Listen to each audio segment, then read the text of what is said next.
గురువారం అనగానే అందరికీ గుర్తుకు వచ్చేది సాయిబాబా. అసలు సాయిబాబా ఎవరు? సాయిబాబా ఏ ఒక్క మతానికి కూడా చెందని దైవ స్వరూపం. ఆయన పుట్టుక, తల్లిదండ్రులు, ఊరు పేరు వేటికి కూడా ఆధారాలు లేవు. బాబా వారి కుటుంబం, చిన్ననాటి వివరాలు రహస్యంగానే ఉండడానికి కారణం అది పరమాత్మ యొక్క లీల. కొంతమంది బాబాను అవతార పురుషుడు అంటారు, మరికొందరు ఫకీర్, యోగి, గురువుగా భావిస్తారు. మనుషుల మధ్య భేదాలు తొలగించడానికి సబ్కా మాలిక్ ఏక్ హై అనే సందేశం ప్రపంచానికి అందించడానికి 1858 సంవత్సరంలో బాబా వారు షిరిడిలో ప్రత్యక్షమయ్యారని చెబుతారు. షిరిడిలో భక్తుల సమస్యలను పరిష్కరించడం, దుని అంటే కట్టెలతో అగ్ని ఏర్పాటు చేసి వచ్చిన విభూతిని పంచి అనేక రోగాలను నయం చేయడం. అప్పట్లో హిందూ ముస్లింలను ఒక్కటి చేసేందుకు సబ్కా మాలిక్ ఏక్ హై అనే నినాదం చెప్తూ అన్ని మతాలు ఒకటే, భక్తి రూపం మారొచ్చు కానీ దైవం మాత్రం ఒకటే, మానవత్వమే పరమ ధర్మం, ఇలా ఎన్నో సిద్ధాంతాలతో భక్తులను జ్ఞాన మార్గంలోకి తీసుకువచ్చారు. సాయిబాబా చేసినవి అద్భుతాలు కావు, ఒక సిద్ధయోగి యొక్క సాధన ఫలితాలు. 1918లో సాయిబాబా వారు సమాధి పొందారు. అయినా భక్తుల అనుభవాలు మాత్రం ఆగలేదు. సాయిబాబా శరీరం విడిచినా ఆయన చైతన్యం షిరిడిలో స్థిరపడింది. ఇప్పటికీ కూడా ఎంతో మంది భక్తులు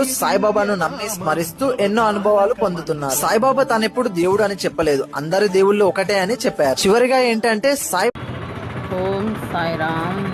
అందరికీ చల్లగా చూడండి, నువ్వే లోకాలు చూసే శక్తి నీలోనే ఉంటుంది. పొద్దున్న లేచి నీ దీవెనలతో అందరినీ చల్లగా చూడు తండ్రి. నీ ఆశీర్వాదం అందరికీ అందేలా చూడు తండ్రి. ఓం సాయిరామ్.